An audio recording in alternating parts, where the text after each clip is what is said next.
Testing. Well, they can't hear us from over here. Yes, they can. I can hear us. We can hear us from I can hear us. They can hear us. Okay. Let's just sit randomly. Oh, you want to start over and try it again? All right, now there we go. Do y'all feel better now? In sync? Yes. That's good. Hello. Hey, howdy. I'm Mr. Holga, And I'm Todd Puckett. and this is Don's used photo equipment. Oh goodness, it's like he forgot where he works. We need to rehearse. One of these days, we will One of definitely these rehearse. days we will. Not today. So it's like now he's wearing short sleeves, but today is technically the official first day of winter in Texas. Yes. How cold Yes. was it outside today? Woo! Probably what, 62, 63? That's way too cold for me. Anything south of 70 is way too cold for me. But yeah, it is. 60s. This is good. This is crisp now. Like that. he doesn't always talk. Were you even born here? In Dallas? Yeah. No. Okay then. All right. Enough said. All right. So Todd, I think we were going to talk about several different things today. Yes. Okay. The first one on our list is going to be... Did we discuss that we were going to talk about things? No, we never do. Okay. So the first thing on the list I believe that I would like to talk about Okay. is Polacon 4. Polacon 4. Last time we talked, we were right in the middle of it. So this time we talked, it's all in the past. Exactly. But wanted to talk to you about it because it was kind of really fun, at least for me. At least for you. At least for me it was. So Friday, people came here and started the day off, which is a nice group that came in. They bought lots of stuff, and they went and did their own thing and went to the state fair and did that. Saturday, they had the event up in Denton, and we were at the Rubber Gloves Studio. Denton is about, what, 30 minutes north of Dallas? 30 minutes to Dallas. They call it the Little Austin. We have what's known as the Golden Triangle because it's Denton, Dallas, and Fort Worth. They're all pretty much equidistant apart about? Yes. Yeah. Yes. Okay, so. Yes. And all connected by 35. Exactly, it is. Yeah. 35E, 35W. Exactly. Well, so Saturday was up there, and then we had the, what was it, trade showish type of thing. Right. I had a little 7-foot, 8-foot table, put out a bunch of stuff, filmed stuff, sold it all day Saturday. So did that. And then they had speakers that came in at various different locations. Some were there at the Rubber Glove and some were at other locations. And one guy that came in was the guy who took Instax, changed it out in the changing bag into different formats and would shoot it on 4x5 cameras, on different cameras, shot, I forgot what all they did, the different things he shot it on. I didn't get to see all of that. But then he'd put it back in the Instax camera and click it and push it up, and that would process it. That was cool. So sold Instax film. That is a pretty cool idea. I like that. Yeah, and it's sort of the first hack that I'd heard about for Instax. Yeah. And Sunday was fun. I went Sunday up to the, good grief, it was a Polaroid documentary at Andy's in Denton. Andy's a bar / grill, more bar than grill. / hangout. Yeah. / two-story old building. Cool. Oh, okay. Yeah, it really is cool. But the fun part about it is that it had a buffet, and the buffet was awesome. $10, all you can eat. $10. Just 10? Just $10. All right. Well, plus tax. And what was on the buffet? The buffet was hash browns. I'm going to start sort of at the bottom and go up to the cool part. It was hash browns. It was hash browns really are the bottom. Eggs. It was bacon. It was pancakes. And it was the piece de resistance, a corn dog, except with a hot dog and batter.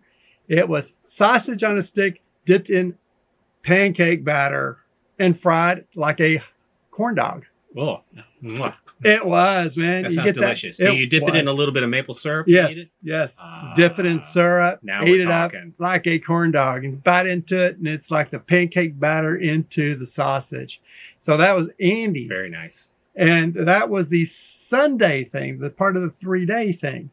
So they did the documentary, the Polaroid documentary, which was kind of an odd one. So it really was.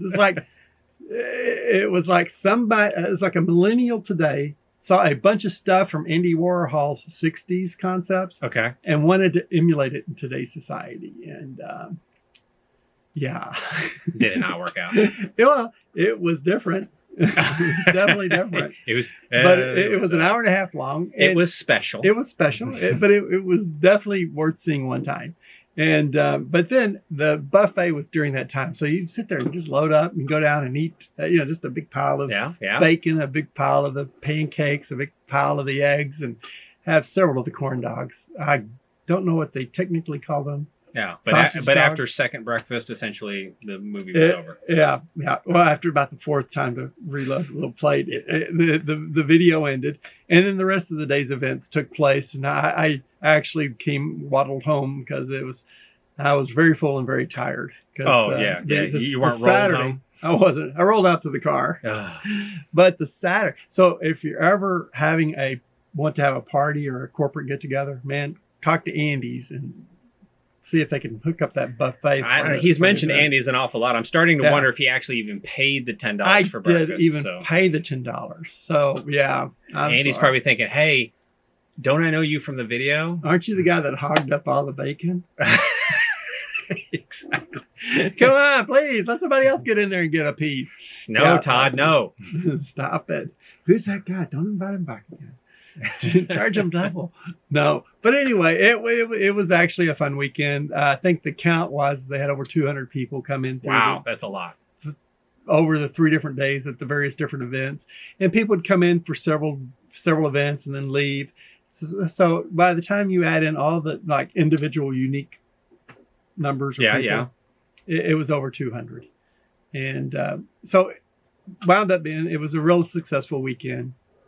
Oh, and of course, absolutely, yeah. As we said last time, Polacon 5, when will it be? Next time the State Fair opens. The first day of State Fair of Texas. Which is normally like the last weekend, the last Friday in September. Yes, pretty much through most of October, which is still going on now. But anyway, that's the wrap-up update of Polacon 4. So next year, it'll be Polacon 5, yeah. And they like we said earlier, they've been doing the State Fair walk for years, but I guess the Polacon thing has now got coalesced, and now they're actually adding numbers on it. Here's how that got becoming started. Bigger. Yeah, here's how I got started: sitting around drinking some beers, and the rest is history. Mm-hmm. But there was a guy from Scotland there. Scotland with the big thick accent. I can't even. I'm sorry, I won't even try that. But yeah, very thick accent. He was there. A lot of people from LA for some reason come in, but there's a huge LA contingency that comes in. All right, I like it. And then there were people from. Last time on 3, there was a guy from Germany. Mm-hmm. So it's international. It's not just Texas and but we do have a lot of instant photo shooters here in the North Texas area. Yes, so, yes, we do indeed. But because it's instant film, we just don't have the time to wait. That's right. Now I have the time to wait, but they don't. Yes. So yes, that's the wrap up. That's a good event, and can't wait to see it again next year. Of course, I'm not really much of an instant photo shooter, but you know that he keeps asking me, and I'm like, it's okay. Yeah. But there are other events coming up. Yes, events that even include food, and I'm going to actually start this one because anything that starts with food. Anything that starts with food. Well, in the news, we're going to be somewhat topical, and I'm going to butcher the poor little girl's name, Gretchen. Ferber, whatever's her last name, the little girl who essentially got very upset about the environmental issues of the planet. Okay. I was just going to call her Gretchen. I'm sorry. I'll probably post her name in there. But anyways, she had her picture recently taken by a well-known tinplate artist. It's a super picture. If you get a chance to look at it, maybe I'll even put a link into it. But it's a beautiful, beautiful picture. And of course, it really shows you how lovely these old alternative processes are, and I'm sure that it's like wet plate colliding or it's a tin type of some sort. I need to double check what that is, but it's a beautiful picture. It's got its great controversy, so you should read the stories about it, all that kind of good stuff. Cool. It's wonderful when a picture actually has that much into it, so it's more than just a picture of a little girl. And like I said, I say little girl, I think she's 16. Is she 16? I thought she was like less than 16. I was like somewhere between like 12-ish or something like that. No. You don't think she's 12? 14. Anyway, she's a teenager, but yet she looks powerful in this picture. And of course, this is a medium that's well over 160 years old. Yes. You know, and so which leads me to the fact. Wait, hold on, before you do it. This okay. But do you remember the name of the person who took that tintype? Yes. Oh no, the person who took that one. No. But in related to tintypes. And related to tintypes and canotypes. There are and glass plate shooting. Well, that's what canotypes are. Oh. Learn something new every day. Canotypes are it's essentially the same chemicals as on glass. And we have, there's an event coming up in December. There is an event coming up. See, we're leading somewhere. Just come with us. Just follow us down this road. I think we know where we're going. Can I get this sure. now? All right. So, yes. So, I have taken this very lovely, lovely course with Lisa Elmaleh. Elmaleh. Well, see, I remember Elmaleh because her Instagram is Emalehihu. Emalehihu. Yes. So, and I have actually taken this class with her. And this is at the Dallas Center for Photography. And there will be another class, the fourth one at the Dallas Center for Photography. Exactly. So this is a new class coming up. Yeah, it is the fourth one. Yeah, I believe so. Saturday, December 7th through Sunday, December 8th. Right. Dallas Center for Photography, 3 blocks behind us. Exactly. It's a 2-day, very intense class. It is. Like I said, I've taken the class. It's fantastic. He is a graduate of the class. I am. Let me take this break for All right. This is covering way too much. Was it the last time or time before last? The one time. I didn't take it the last time. I took it time the time before last. When he was a student, he took a picture of you know who. Yes, I did take one. This one's I'm going to retake it when I get some new chemicals, but I did take Todd's picture, and there's no beard on this picture. This is pre-beard. Whoops. Let's see if we can get that. I'll try and put a better picture on the picture if I can. Oh yeah, exactly. Yeah, and also the next one. Then but see where I was trying with a beard. That's true, but I'm not going to take the class again. But the next time I'll take the picture. Yeah. Well, it depends on what you're going to shave. Sure. Well, I mean, it's this is the 2019 beard. Well, if I can get some chemicals. So in 2020, you know, it's probably going to be back to the beginning again. So little girl to tintype to Lisa's class. Yeah. I mean, what's important here is that we've got some really cool classes happening in this area, and this is a lovely alternative process. But I want to get us to the food part. Oh, okay. Well, definitely. Okay, the food you got part. my attention. The food part. Yes. So, because Todd here, after the class happens that Monday, right? The Monday night. The Monday night after that week, there is a food event. There's a Saturday, Sunday class.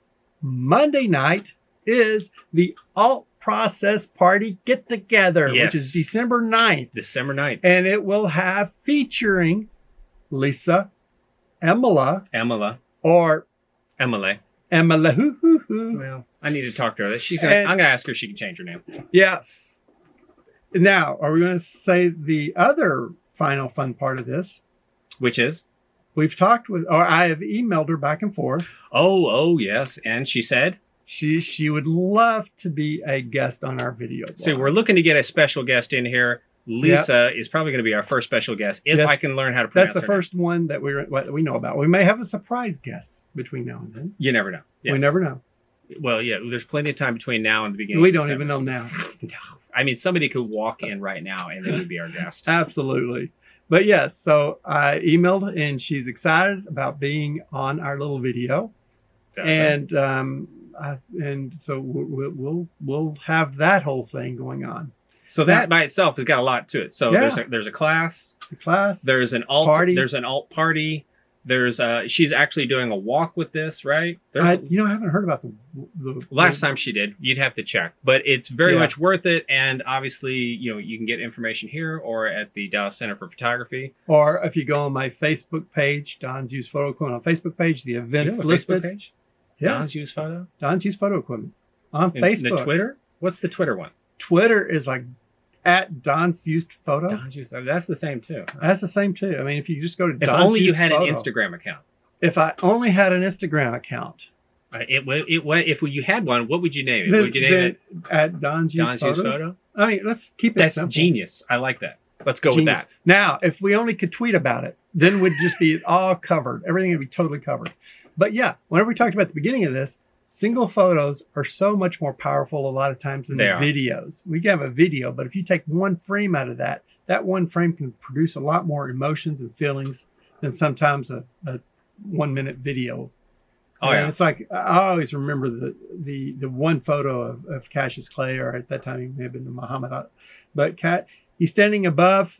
Oh yeah, he's got the guy knocked down. And he puts his hand up real quick like that. Well, the still photography of that shot with that is amazing. That's but powerful. the video, but the not the video, it'd be the actual film of that. It happens so quick you don't even really see it. Was that the rumble in the jungle? No, that was not the rumble. Oh, okay. That was with Foreman. Okay. Yeah, I think that. So yeah, this was prior to that. This is in his early startup stage. Okay. But yeah, the single frame instant shot is sometimes more powerful than anything else. So yeah, you're right. Absolutely. Now, yes. Was there something else? Because there's another. No, that topic. was it for me. You've got you got what you're going to talk about next. Well, yes. One thing I wanted to talk about was basically, what does it take to make a film community a film community?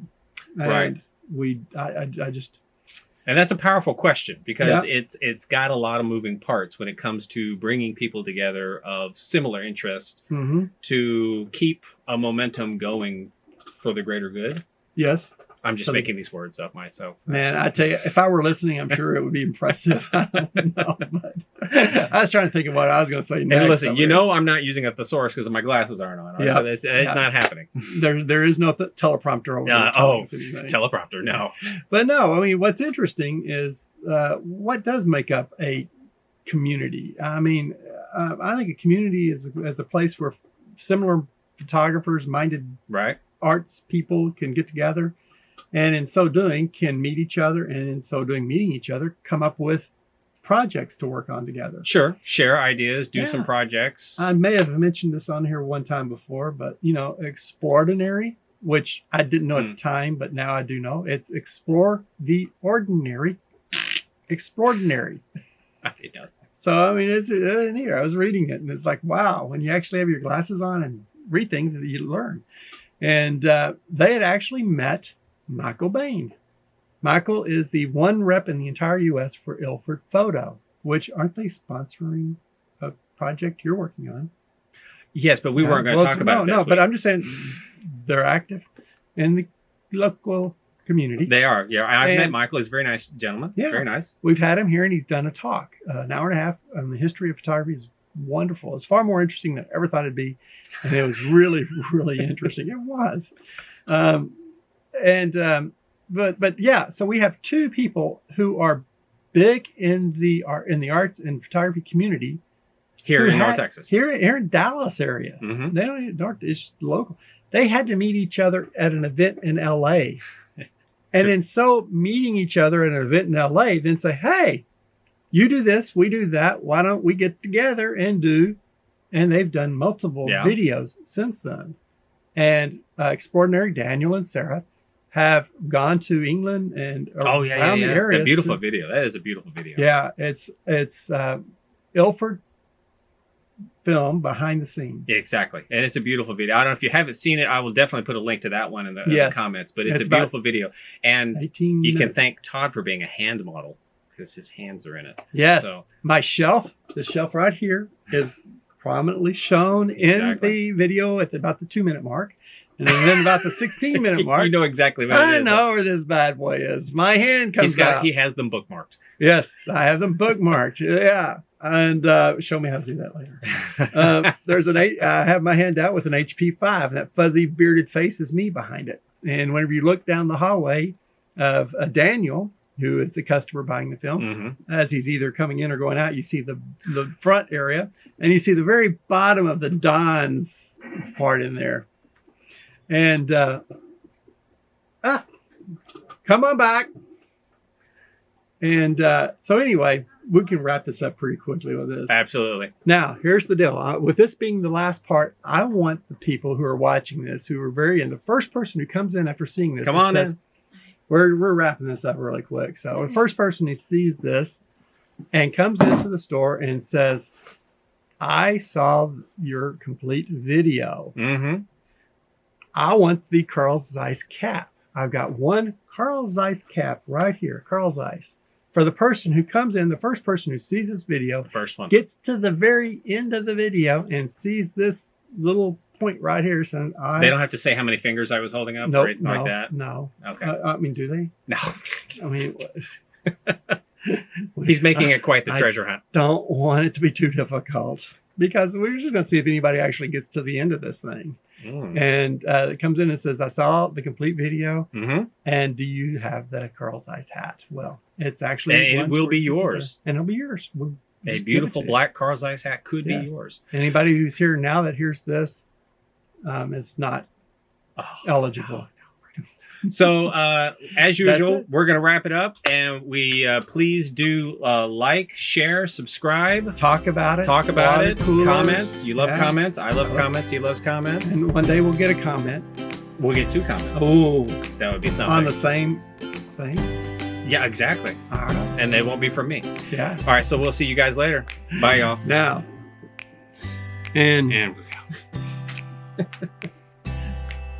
hi, how can I help you today?